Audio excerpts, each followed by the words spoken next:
তো বন্ধুরা দেখো, আমরা এখন তুরকা জলপ্রপাতের কাছে এসেছি। একটা তুরকা জলপ্রপাত বলে একটা জায়গা আছে অযোধ্যাতে, আমি আপনাদের দেখাচ্ছি। এই আমরা হেঁটে হেঁটে জলপ্রপাতের দিকে নামছি, ঠিক আছে? সম্পূর্ণ ভিডিওটা আমি আপনাদের দেখাচ্ছি। বন্ধুরা এ তো অনেক অনেক রাস্তা বন্ধুরা, যাচ্ছি গো। রাস্তা দেখুন, এখনো যাচ্ছি।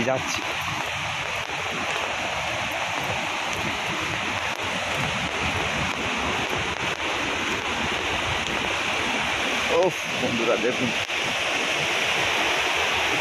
প্রপাতের কাছে এসে গেছি।